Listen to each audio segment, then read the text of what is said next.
Guys, right now, stop what you're doing. Hit subscribe. 40%, only 40% of our viewers 4 out of 10 are subscribed.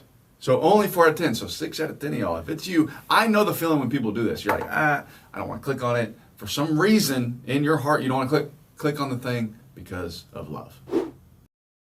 Speaking of being absent, there's a team that's absent from the playoffs, but they're not absent from the first overall pick, and that is our beloved Las Vegas Raiders. Yes. Pete Carroll's out. Okay, here's what I would do if I was Mark Davis. I'm not, but if I'm Mark Davis, I think you have a new stadium. You're making a little money. Here's the one thing that I'll say. There's no salary cap. We've had a little conversation about salary cap this morning here. There's no salary cap on coaches. You can bring in the absolute best. No one's going to tell you that you can't bring them in. So for me, look, I think I've heard people talk about this a little bit. But I would do this if I was Mark. I would just pick up the phone. Curt Cignetti, I know you're trying to win a national championship. What? Would you like to coach Mendoza in Las Vegas? Just think about it. You don't have to tell us yes or no, but just putting it out there as we go through this search, we won't even say anything. We won't even bring it up to anybody. But is it possible that you would consider this? That's my first call.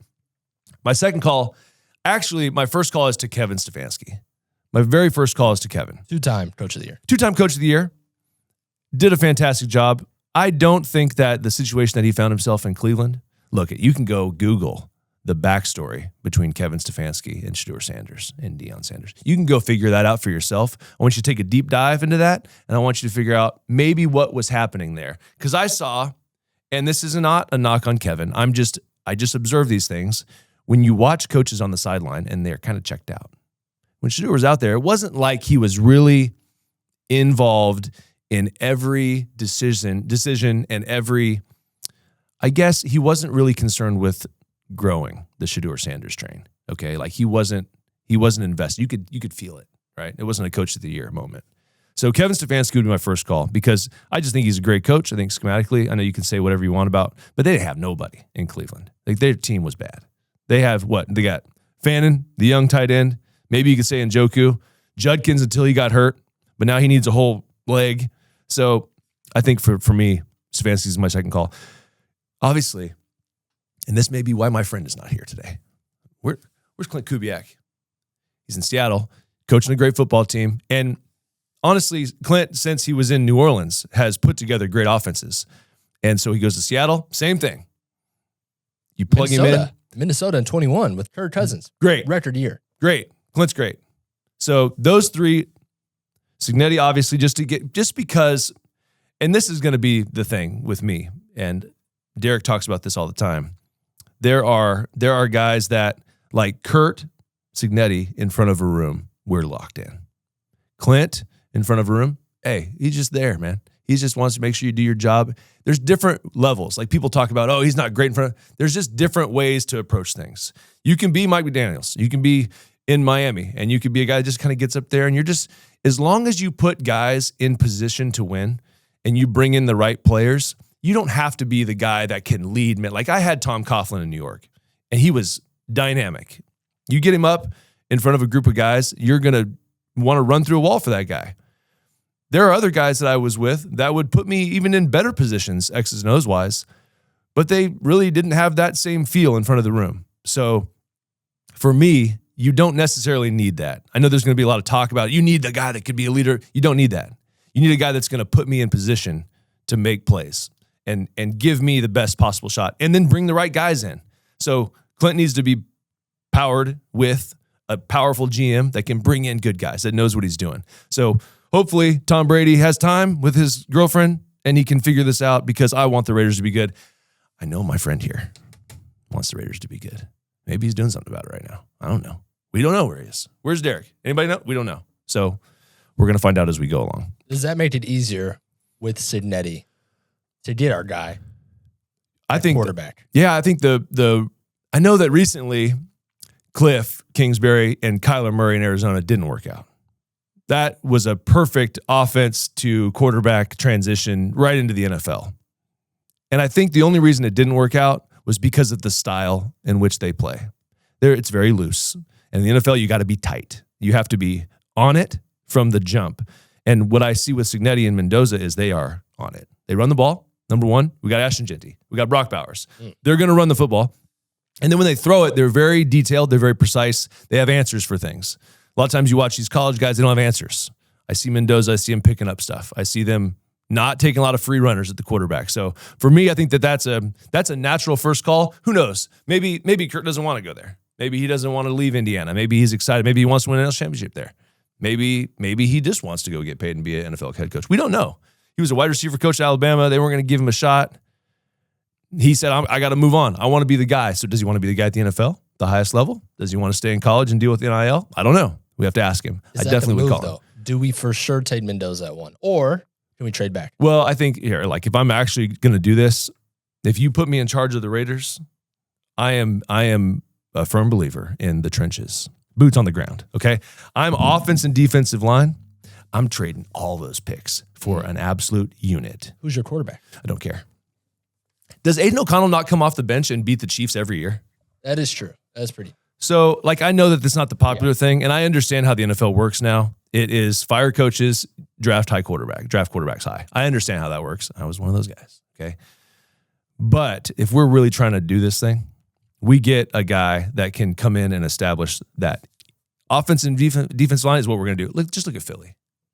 That's all Philly has done in the last 5 years is they just said, we're going to be better than you in the trenches.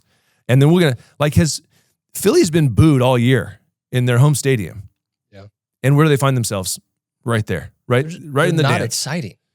They're not exciting, but why? Because they just beat you up inside. Not exciting, but Lord, do they win football games? Lord, do they win? Man. Right? Like, my goodness. Can we go on that? You can't have the exciting whites and be non-exciting.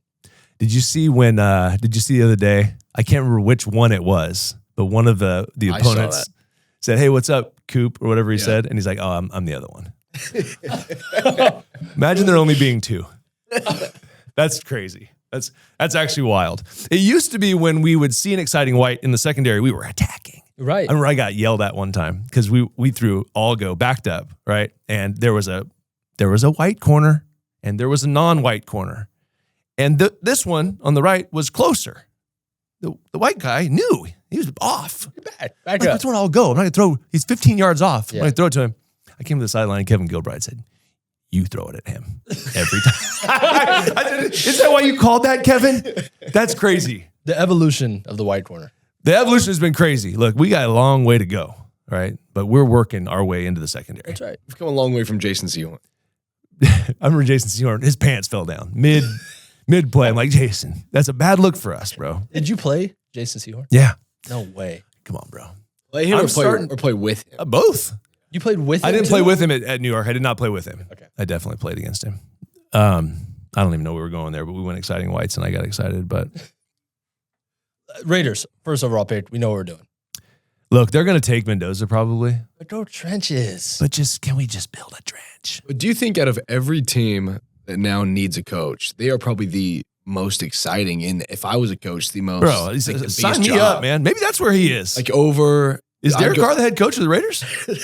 Would you you'd go there over Cleveland and over like Oh my goodness, yes. Atlanta, right? It's beautiful. Look, I know. Here's the only thing about it, and everyone knows this. Raider fans know this. It's not necessarily home field advantage like it was in Oakland, but it can be. I think that's the other thing too. Is like people kind of give them a lot of heat for not having this home field advantage in Vegas, but it's been a little bit since they've been competitive and in that. Like I've been in that stadium when they were playing against the Chargers, and the little halftime out with the little smirk. Like I was there. That thing was going right. That was Raiders. That wasn't. There were Charger fans there. There were some, but they weren't. Well, there's not many in general. That's true. There's not a lot of Charger fans anyway. But the point is, it can be home field advantageous, okay, and still allow visitors to come in and see the place. But you're making a lot of money if you're Mark Davis. You got a ton of money, so get the coaching staff right. Do whatever you got to do there.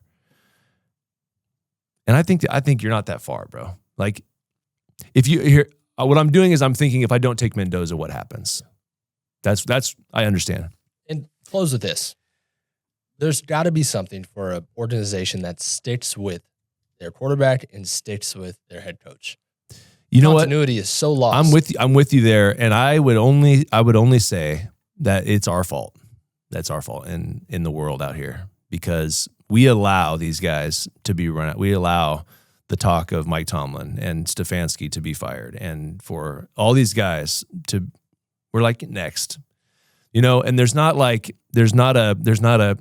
grace period. You don't want that, right? You want to be good. You want to show improvement, but that we don't have that anymore. We go to the next guy, and it's because we're scrolling, bro. That's all. We're just looking for this one's not fun enough, so we're going to go on. So, but I think what you can do is you can give those guys a chance if you are better on the interior. Because, like, the worst thing that would happen in this scenario is you bring Mendoza in and he gets beat up. I've been there. I've been in that situation. It's not fun. And you can't improve and you start getting bad habits and then you find yourself on another team. And so that's not what we want for him. He's not going to be able to do much. I mean, I saw Gino this year, and Derek will appreciate me saying this because I felt for him, man. Like, it's hard. That guy got beat up. I know he had double bird 360. Like, he was on the precipice of that. I know that happened. Right. But I still, I'm like, dude, he's getting rocked. And some of it was on his own. Some of it was Chip's offense kind of trying to blend and be this offensive. They just didn't have the answers. Okay. They had free hitters everywhere. The offensive line had some issues. So did we not see offensive line issues in Las Vegas? Let's fix that. Let's run the ball a little bit. Like, what did Indiana do so well? They ran the ball. They run the ball on everybody. They run the ball on Ohio State. They don't care. They run it. So I think it starts there. I think it starts with the trenches. That's where you fix the Raiders, okay? Maybe, what? If you don't get Mendoza, it's not the end of the world, okay? If they decide a crazy idea to trade back and grab a couple just hog mollies, that's fine. Let's do that. We've already felt what it's like to do the other thing. Let's deal with the trenches for a little bit. That's all I'm going to say about the Raiders.